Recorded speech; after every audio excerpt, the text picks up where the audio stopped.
Thank you for this opportunity to speak. I want to start out by saying this. He was caught cheating on video on the golf course.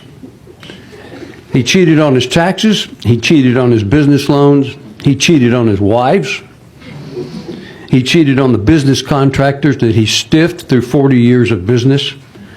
And he tried to cheat in the 2020 election. Now he's trying to cheat and win this 2026 midterm election because he knows he can't win.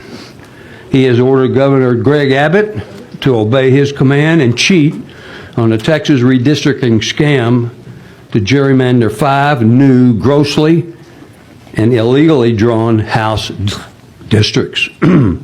We are here because Texas is the first state under assault. If Texas House Republicans bow down to Trump like Abbott did, the other red states will follow. And if they do that, then America will be under assault. To me, House Republicans, in this case, are like a bunch of buzzards on the fence, waiting to swoop down on a dying carcass of democracy and feed on that. America is a democratic republic, and it's being dismantled daily by Donald Trump. Every single House Republican is under assault by Trump and Abbott. They are telling you that your integrity, your honor, and your duty is for sale, and he is the buyer. And if you obey, you will be rewarded by not being primaried. And if you stand up to him and say no, you will be punished and primaried. And it's that diabolical, it's that simple. In other words, and I don't say this lightly, in other words, he's asking each of you to be one, pardon this word, I mean in a philosophical way, not a sexual way, but he's asking every one of the Republican representatives in this room to be one of his, and I believe that. There was a time when a Texas governor wouldn't be afraid to tell a president, any president, don't mess with Texas. Right.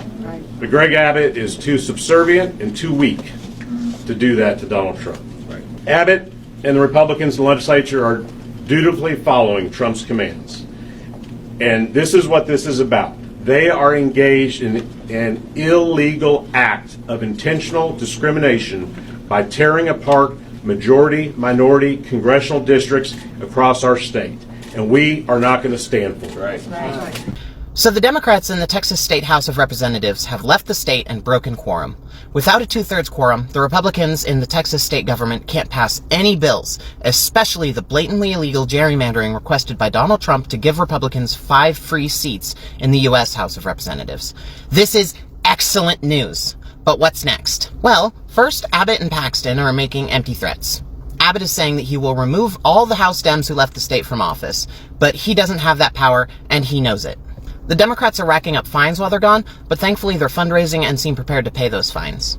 Paxton is trying to get those House Dems arrested and extradited from Illinois, but J.B. Pritzker seems to be one of the better governors and understands that cooperation with fascists is at the very least a bad look. So next, the Dems need to stay gone. If they stay gone until August 21st, the special legislative session here in Texas will be over. The governor could call another special session, but that'll mean starting over on their entire agenda, and the Dems could just leave again. As much as it costs the Democrats to break quorum, it also costs Abbott and the Republicans to call special sessions where they can't conduct business as they try to force through a wildly unpopular redistricting plan. So the question is, who will break first? In 2021, the Democrats chickened out, but this time they have much more popular support. On the other hand, the fines and threats of arrest weren't a thing in 2021 either. Those came from a subsequent Texas Supreme Court ruling, so the Dems may feel more heat from that. As for the Republicans, this whole thing may be making them worry about winning their own elections in 2026.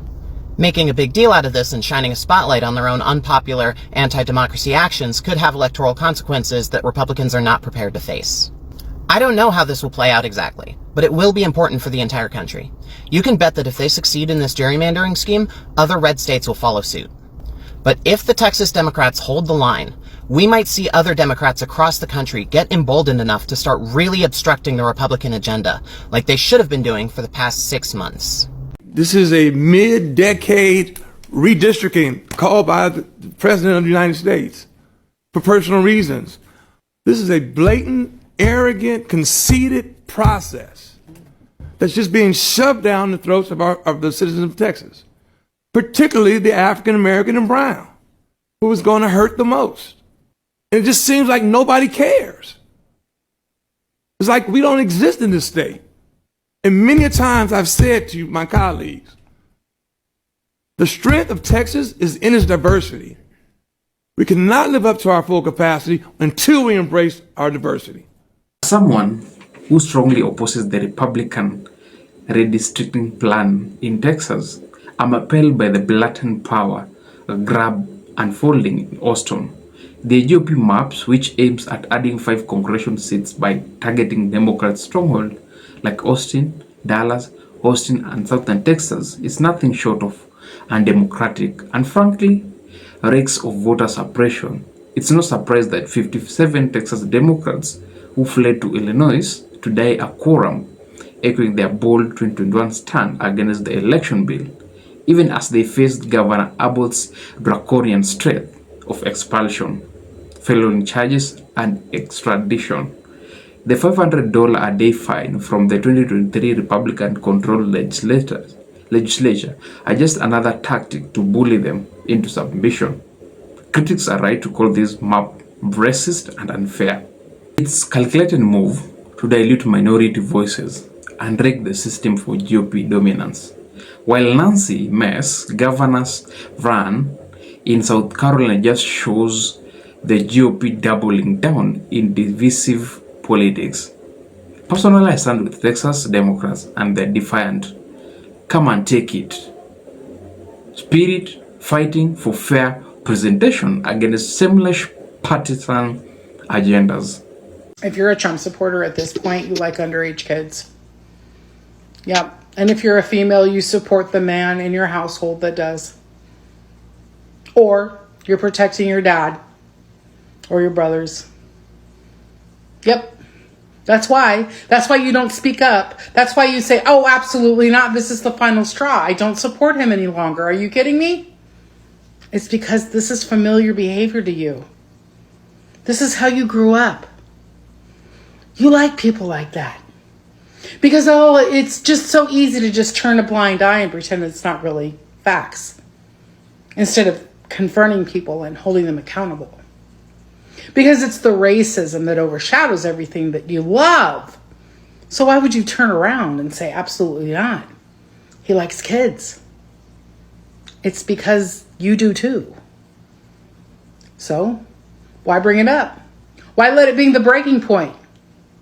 Because if you did, then you'd have to go, oh, well, I'm not really a racist either. And yeah, that's probably not a good thing either. We know you. You're so easy to figure out. India just told Donald Trump to stuff it and then mocked him with an economics lesson. Now, if you missed it, Donald Trump warned India to stop buying Russian oil or they would pay the price with a 100% tariff. Well, India has responded and they told Donald Trump, no, we're going to continue to buy Russian oil because we're an independent nation and we'll decide where our resources come from. And then they gave him an economics lesson that he so sorely needs. And that is that, listen, these are long-term contracts. We can't just stop and start whenever you want us to. And that is the lesson that Trump needs to learn. But more importantly, India is a growing number of countries that are standing up to Donald Trump. We are seeing it time and time again. Of course, China, Canada, Brazil, now India are all saying enough. And the world has to start doing this because we are seeing the fallout from playing with Donald Trump, from playing his game and allowing him to threaten tariffs, and the world responds. All it does is empower him to continue, and we all pay the price. Good on India. Guys, the tariffs are in active effect. Look at these clothes in Walmart. All the tags have these bottom pieces. All the tags have these bottom pieces ripped off. But then you find one with the bottom still on. $10.98. The price is raised to $11.98. This is the effect of Donald Trump's tariffs. I'm going to show you a pretty bad one right here. This is on child's clothes. You can see they ripped off the bottom. That's what it's supposed to look like, $6.98. These are up to $10.98 now. That is a $4 increase. And on the ones that there's no bottom price to rip off, they're putting these stickers so you wouldn't know what the old price was. Here's a backpack that was $19.97. Now it's $24.97. While in the store, we saw anywhere from $1 to $8 price increases across products all over the store. If you don't believe me, go to your local, whether it be Walmart or Target, and check this out for yourself. When you're going through the clothing, they forget to rip off. The employees are tasked with ripping off those bottom pieces. They don't get them all. They miss a couple, and that's where you can see what the old price was versus the new price up on the board. This is the effect of Donald Trump's tariffs. My name is Mercedes Chandler. Give me a follow or you won't see my face again. Thank you. Goodbye.